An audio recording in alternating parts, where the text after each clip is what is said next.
A estreia de Dunkirk nos cinemas foi considerada um verdadeiro sucesso.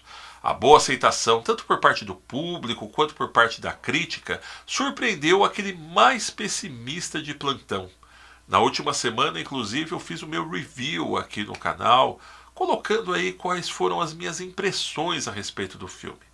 E eu decidi estar fazendo mais uma matéria, ou seja, mais um vídeo, pois eu recebi da assessoria de imprensa da Warner Bros. Brasil um material muito rico, onde nós vamos acompanhar a seguir algumas cenas de bastidores, depoimentos dos atores, o próprio Christopher Nolan contando a respeito de alguns detalhes, e eu acredito que isso vai ser muito produtivo para quem já ficou fã do filme, e ainda se tem alguém que não acompanhou até agora, com certeza vai ficar ainda mais curioso após assistir esse vídeo.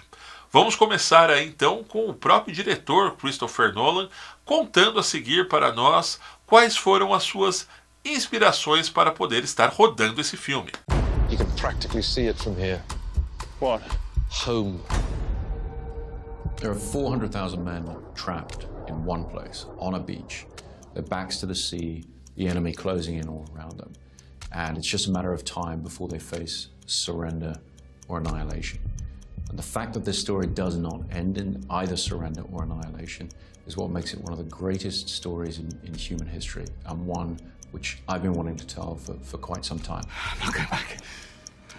There's no hiding from this sun. Os Spitfires foram aviões de guerra utilizados pela Força Expedicionária Inglesa, justamente aí nesse período da Segunda Guerra Mundial. E eles conseguiram reviver essas cenas com réplicas que foram adaptadas para o filme. Mas eu não vou falar muito não. Vamos deixar para que a própria produção e os atores contem a partir de agora como foi essa experiência de estarem ali ao vivo interagindo com essas máquinas.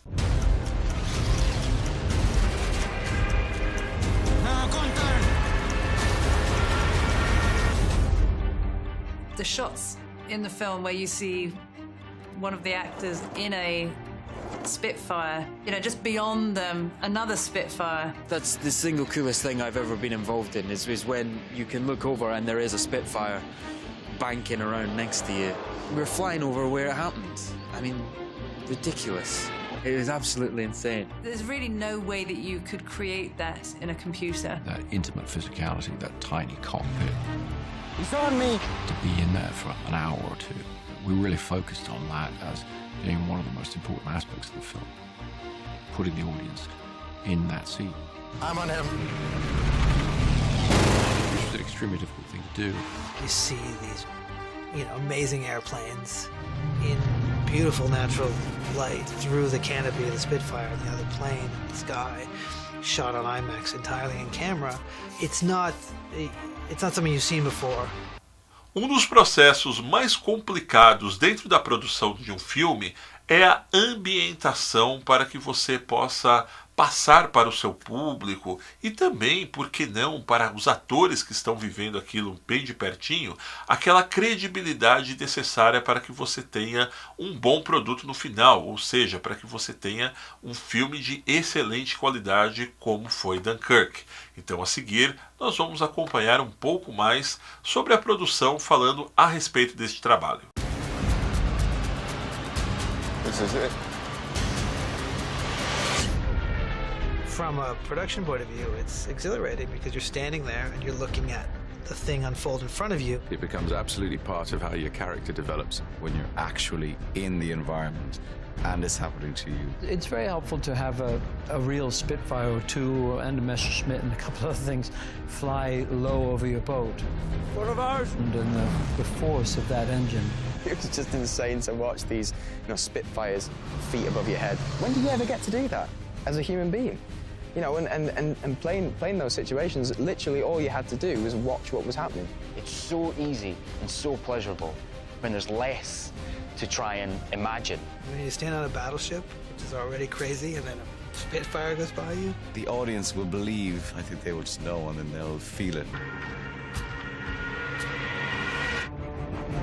First 2 weeks of shooting, we had huge storms, and it was wet, it was raining, it was cold, but I mean, we were shooting our best material there, you know. We were always struggling with those elements, and the tide would always come in faster than you would think. Swing of the tide, as indeed in the original events and the story of the film, is a major, major factor, because the swing of the tide is colossal at Dunkirk. Chris and I were like, oh, let's go and shoot, let's go, let's try to shoot in this. It's a very extreme sort of extra element to have with you, and that always takes you by surprise.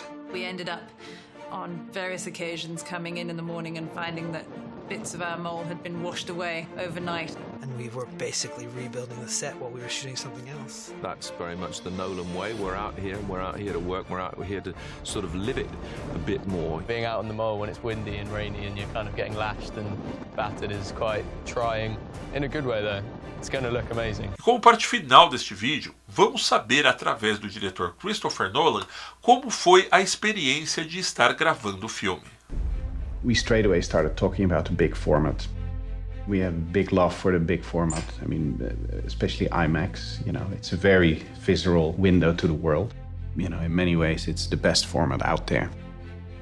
If somebody had said to us 6 years ago, you know, go off and make a film about the evacuation of Dunkirk using only large format cameras, I think we would have thought that was an insane thing to do. But because we'd done so much of that work on Interstellar and the Dark Knight movies, we were equipped to do it. And, you know, we're able to maximize the format and really get everything that we wanted from it. 70-something% of the film is the full IMAX format because it is the most beautiful way to watch a movie. It's a treat if you can see it in that format. The immersive quality of the image is second to none. We really try and create a sensation that I would describe as virtual reality without the goggles. The huge challenge is the size and weight of the cameras. So our feeling was if we could find a way to do it physically, the payoff would be well worth it.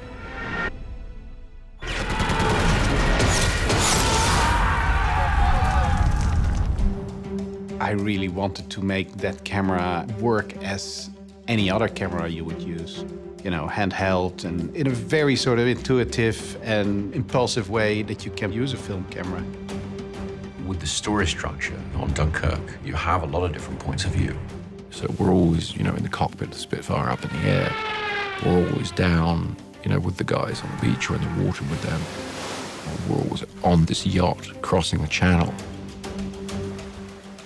We started to invent stuff to make it possible for us to put the camera on planes and in the cockpits, engineering special lenses that would put the lenses in certain places where it was impossible for a camera to be.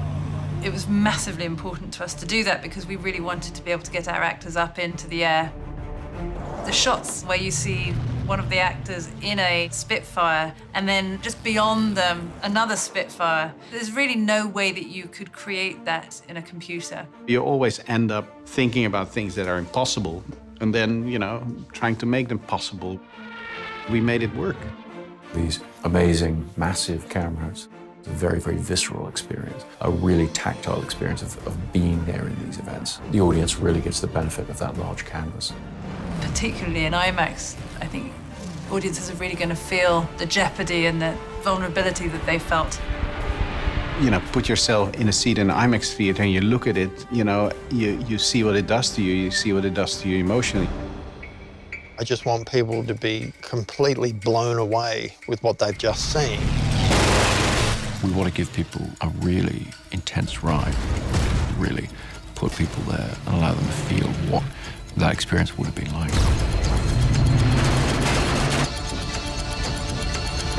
Quem estiver curioso e quiser saber ainda mais a respeito da Batalha de Dunkirk, lá no meu outro canal, no Fato Notícias, eu fiz um vídeo recentemente onde eu conto a verdadeira história. Agora, logo no final deste vídeo aqui, eu vou estar linkando para vocês, combinado? É isso aí, meus amigos. Eu espero que tenham gostado do vídeo de hoje. No entanto, não se esqueçam de se inscrever no canal, deixar o seu joinha e participar nos comentários. E para receber nossas novidades, acione a campanha de notificações, que está ali, bem ao lado do botão de inscritos. Um grande abraço e até breve!